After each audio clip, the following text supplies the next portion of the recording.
are within now, inside the fortress walls. And this particular fortress of red bricks, these towers and walls, it was constructed at the end of the 15th century, within 10 years, since 1485 till 1495. And the first wooden fortress was only a little bit more than 1 hectare in area, but it was reconstructed and enlarged many times. And this area within the walls is 27.5 hectares, which equals 68 acres approximately. It is rather large space. And this area within the walls is also the oldest part of Moscow. In the 14th century, the Kremlin became the residence of power, both civil power and religious. Because not only Russian princes and czars resided here, but also the heads of Russian Orthodox Church, we say patriarchs.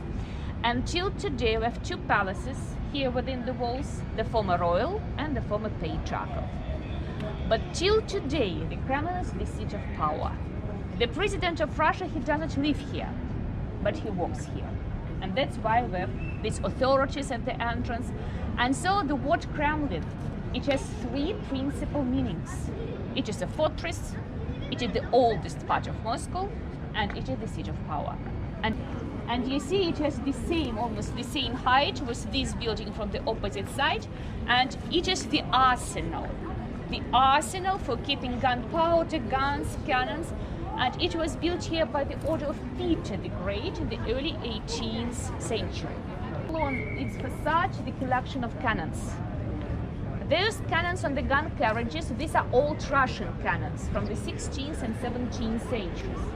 But those in between cannon barrels, these are French cannons from Napoleon army, which have been captured in 1812, 1813 from retreating Napoleon army.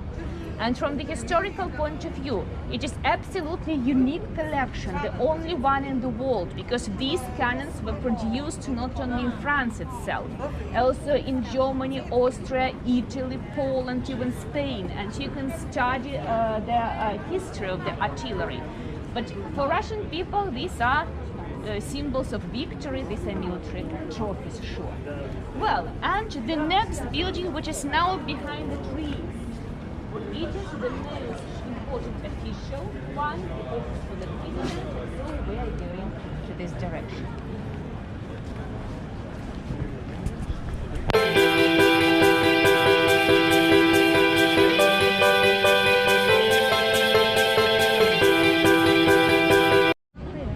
You see, it is triangle in plan with this yellow neoclassical facade, and it is the office for the president. And keep in mind, he doesn't live here, he walks here. And above its cupola, you see this flag, it is always up. It doesn't mean that the president is in at this particular moment.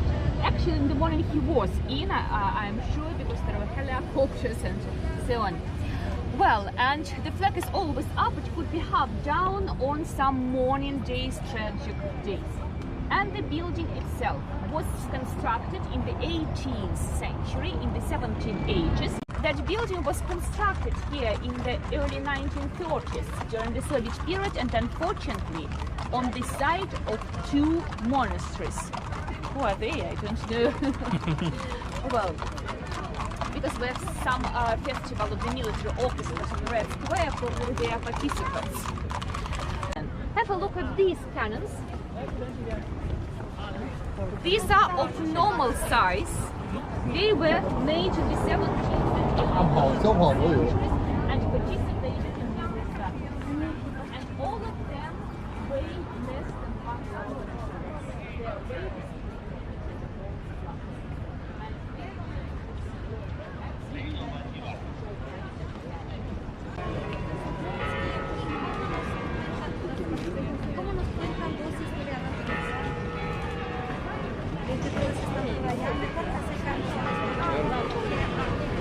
Thank you.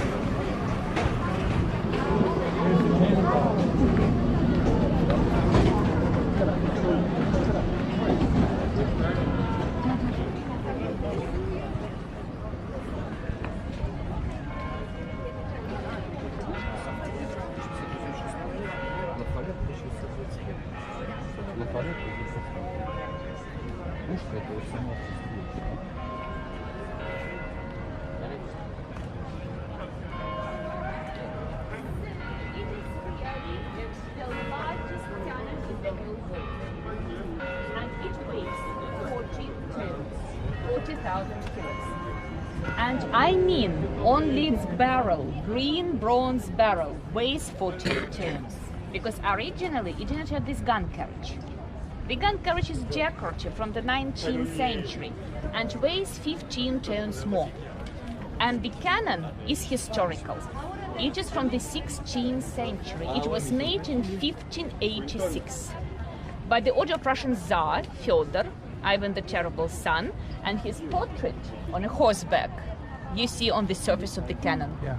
And initially, it was placed not here, not within the fortress walls, but just outside in front of the Savior Tower from the opposite side, and it protected the royal entrance, and it mostly frightened the animals because we are sure it never participated in military actions. Okay. There was no occasion to use it. Okay. Well, but there is still the discussion among the scientists where they did only one test shot. Because when they produced the cannon, they had to test it. But we don't have any document which proves it did. And normally we say the largest cannon in the world never fired, but we are not sure about test shot or shots. And only in the 18th century, this cannon was moved with the help of locks, wooden locks, to place here within the walls. And only in 1835, this date is indicated on the wheel, this gun carriage was designed for this historical cannon in St. Petersburg. It weighs 15 tons. 40 tons is the cannon, 15 tons is the gun carriage, and 4 cannonballs, 1 ton each. The Tsar cannon. And we also have the Tsar bell, the largest in the world, which never ran. So it is in this direction.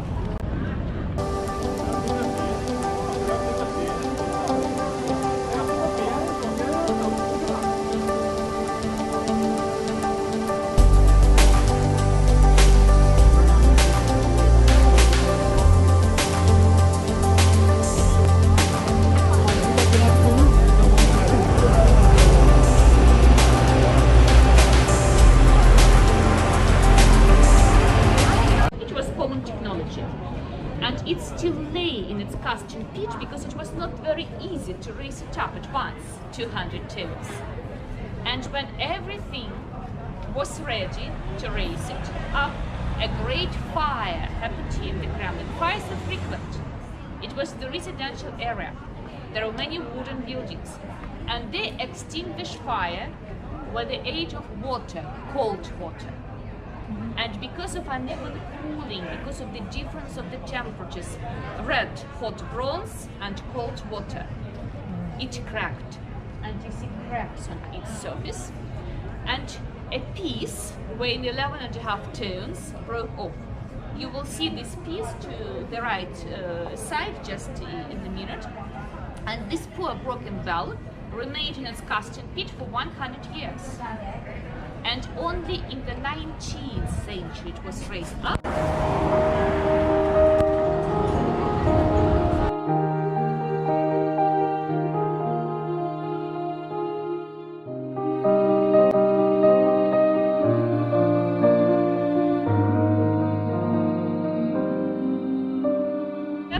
Except for the cathedrals, where here 2 palaces facing the square.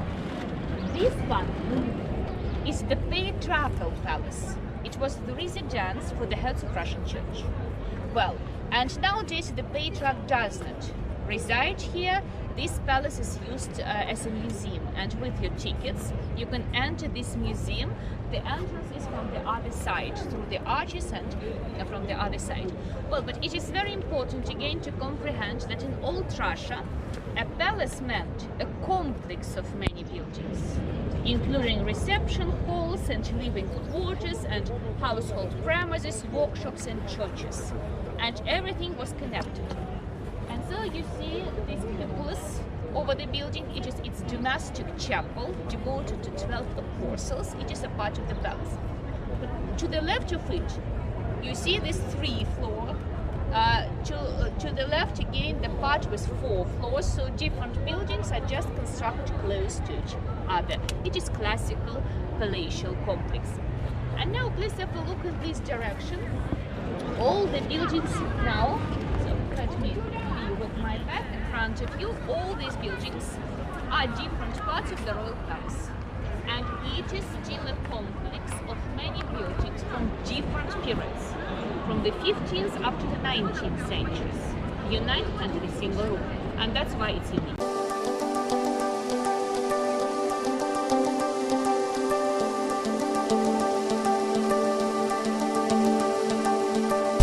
White stones, and it was one of the reception halls where grand princes and later on czars were sitting on thrones, receiving ambassadors. They gave receptions and feasts, but it was meant only for men. Women were not allowed in till the end of the 17th century. Before the time of Peter the Great, women never participated in politics, and the palaces divided into 2 parts, one for men, one for women. And women, Russian queens, we say tsarinas, they had their own reception hall. So have a look to the right of the faceted hall. Do you see that white facade with 3 little windows? It is tsarina's hall, reception hall. It is smaller than that for men, but it is very beautiful inside, with frescoes upon the gilded walls. It is from the early 16th century. And up to it, you see cupolas, 11 gilded cupolas. It means there are churches under the cupolas.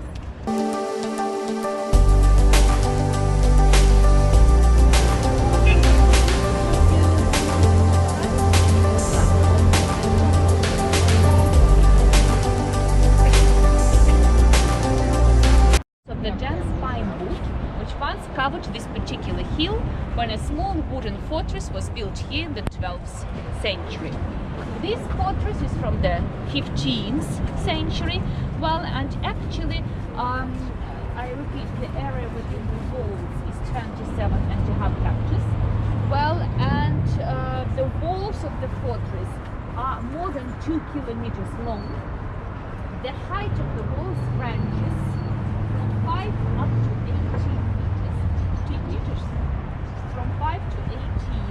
Well, it depends on local relief, because the most vulnerable places are protected with higher walls. But from here, from the side of the Moscow River, the walls are very low, because the river was the natural obstacle for animals.